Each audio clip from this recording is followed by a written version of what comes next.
मैं आचार्य अपर्णा तिवारी एक बार पुनः आप सबके अपने यूट्यूब चैनल गणेश साइकिल विद्यालय में स्वागत करती हूँ। मैं आशा करती हूँ आप लोग अच्छे से रह रहे होंगे और अपने जीवन को सफल बना रहे होंगे। आप सबको रक्षाबंधन की ढेर सारी शुभकामनाएं, आपकी लाइफ में ढेर सारी खुशियाँ और भाई बहन का जो रिश्ता है वो हमेशा बहुत ही प्यार से और अच्छे से चलता रहे। मेरा गणेश भाई से यही प्रार्थना है।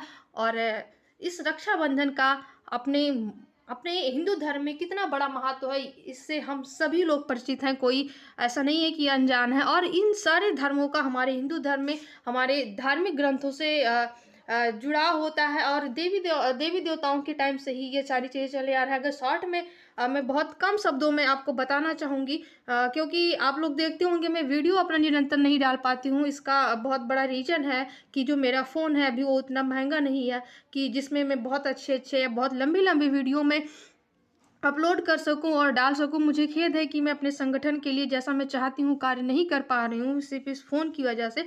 क्योंकि इसमें एक तो नेटवर्क भी नहीं रहता है और दूसरी प्रॉब्लम है कि इसमें स्टोरेज की बहुत बड़ी प्रॉब्लम होती है।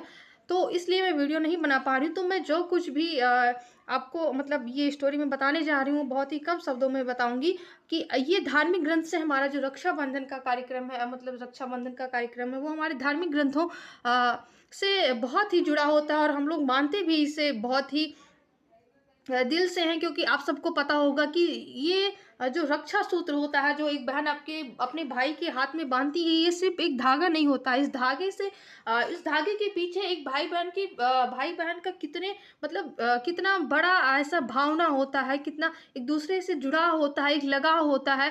कैसे कितना मतलब प्यार सम्मान से लोग अच्छे से रहते हैं। तो ये इस धागे का बहुत बड़ा महत्व है। और इस महत्व को मैं अपने देवी देवताओं के माध्यम से मैं आपको बताना चाहूंगी कि जब द्रौपदी का चीरहरण होता है दुर्योधन के माध्यम से, तब एक बार की बात होती है।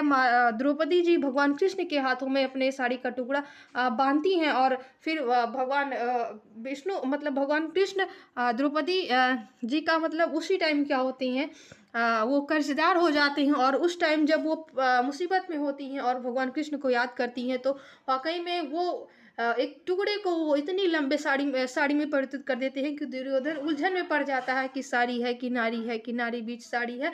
तो उसके माध्यम से आप रक्षाबंधन के महत्व को जान सकते हैं। दूसरा, अपने धार्मिक ग्रंथ से एक कहानी आप लोगों ने सुनी होगी कि राजा बलि बहुत तपस्या करता है और तपस्या से भगवान विष्णु को प्रसन्न कर लेता है। फिर सारे देवी देवता बहुत ही ज़्यादा परेशान हो जाते हैं और सोचते हैं अब तो ये तीनों लोग को मांग लेगा, फिर हम लोग कहाँ जाएंगे। तो भगवान विष्णु के पास जाते हैं, प्रार्थना करते हैं और भगवान विष्णु बावन का रूप रख करके बलि को छलने आते हैं और 3 पग में संपूर्ण आकाश पाताल सब कुछ माप लेते हैं, यहाँ तक कि उसके शरीर को भी माप लेते हैं। फिर भगवान विष्णु कहते हैं कि बलि अगर तुम्हें कुछ चाहिए तो मांगना चाहो तो आप मेरे से मांग सकते हो अपने लिए। तो बलि कहता है कि मैं सिर्फ इतना ही चाहता हूँ कि आप जब भी आप मेरे महल का द्वारपाल बन जाइए और जब मैं आँख खोलूँ तो सबसे पहले आपका दर्शन करूँ।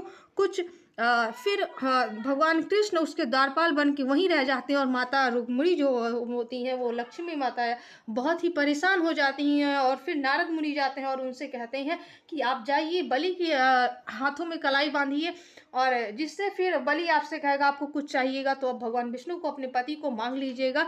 इस तरह से माता लक्ष्मी ठीक उसी प्रकार से करती हैं और भगवान कृष्ण को वो पुनः अपने धाम में लेके आती हैं। तो आप लोग इस कहानी के माध्यम से समझ सकते होंगे कि रक्षा इस धागे का कितना बड़ा महत्व है। और इस धागे के महत्व को मैं भी बहुत अच्छे से समझती हूँ, क्योंकि मैं भी गणेश भाई को बहुत मानती हूँ और गणेश भगवान से मेरा भाई बहन का रिश्ता है। तो एक धागा ही ऐसा है जो हम भाई बहनों के बीच में एक अच्छी बॉन्डिंग रखता है, जिससे हम लोग एक दूसरे से जुड़ के रहते हैं। और इसी सारी चीज़ों को हमारा संगठन, हमारे एकल अभियान जो है वो बहुत ही मतलब अब हर एक परंपरा को, हर एक धार्मिक तीज त्योहार को हमारा संगठन बहुत ही हर्षोल्लास के साथ मनाता है और हमेशा लगा रहता है अपने धार्मिक जो भी रीति रिवाज है उसे सजोए रखे, आगे बढ़ाते रखे, लोगों को संस्कार एक शिक्षा देना या कोई तीज त्योहार हो। और आज हमारे सच कटरा और सीताद्वार में सामूहिक रक्षाबंधन का कार्यक्रम आयोजन हुआ। हमारे संगठन में हर वर्ष रक्षाबंधन का कार्यक्रम मनाया जाता है सीमावर्ती क्षेत्रों में या थाने पर जा करके, जहाँ पर लोग अपने पुलिस भाई बहन या हमारे जो नौजवान भाई भाई बहन होते हैं वो अपने घर पे नहीं जा पाते हैं। तो हमारे संगठन का कुछ उद्देश्य इस तरह से होता है कि हम बहनें जाते हैं, उनके हाथों में राखी बांधते हैं और हमारी यही मुख्य उद्देश्य होता है कि वो लोग को खुशी हो और अपने परिवार की उन्हें कमी ना महसूस हो। हालांकि हम सबको पता है कि हम किसी के परिवार की कमी को दूर नहीं कर सकते, लेकिन हाँ प्रयास कर सकते हैं। और वाकई में आज मैं जब थाने पे गई तो मैं देखी वहाँ पर लोग बहुत खुश थे और उन्होंने कहा भी कि हम लोग अपने घर पे नहीं जा सकते हैं, आप लोगों ने राखी बांधा। वाकई में मुझे बहुत खुशी हुई। और एक सर ने तो यहाँ तक कहा कि आपको कोई प्रॉब्लम होगी तो बेटा मुझे बताना। वाकई में ये सारी चीज़ें ना देखकर मुझे बड़ी ही खुशी होती है और मुझे ऐसा लगा कि हाँ मेरा थाने पर आना मतलब सफल हो गया, क्योंकि लोग अपनी जब कोई अब खुद के लिए मतलब कुछ करना, मेरे ख्याल से वो तो जानवर भी खुद को खुश रखता है, लेकिन यदि हम किसी और को खुश करने के लिए कुछ कर रहे हैं तो सबसे बड़ा योगदान वो है। और आज हम हमारे संगठन मैं अपने संगठन को बहुत बहुत धन्यवाद देना चाहूँगी, जिस संगठन ने मुझे ये मौका दिया कि मैं जाऊँ और किसी को खुशी दे सकूँ या मेरी वजह से कोई खुश हो गए। तो मैं संगठन को और इस संगठन के जितने भी कार्यकर्ता हैं उन सबको बहुत बहुत धन्यवाद देना चाहूँगी। और ये जो हमारा जनपद इकाना में संच कटरा और सीताद्वार पर सामूहिक रक्षाबंधन का कार्यक्रम संपन्न हुआ। इसमें हमारे संच प्रमुख श्री राम सिंह भाई साहब और संच सीताद्वार के संच प्रमुख रविंदर भैया और इसके अलावा हमारे कार्यालय प्रमुख श्रीमान राजेश सर भी सम्मिलित रहे। और इन सबके वहाँ पर उपस्थिति में यह कार्यक्रम बहुत ही धूमधाम से संपन्न कराया गया। और जैसा कि मैंने बताया अपनी प्रॉब्लम वीडियो वाली, तो मैं इस वीडियो को यहीं समाप्त करूंगी और मैं भगवान गणेश भाई से ही प्रार्थना करूंगी कि आप सबके लाइफ में ढेर सारी खुशियां आए और आप लोग बहुत ही धूमधाम से रक्षाबंधन का कार्यक्रम मनाइए। और एक बार पुनः आप सबको रक्षाबंधन की ढेर सारी शुभकामनाएं। धन्यवाद। जय श्री राम।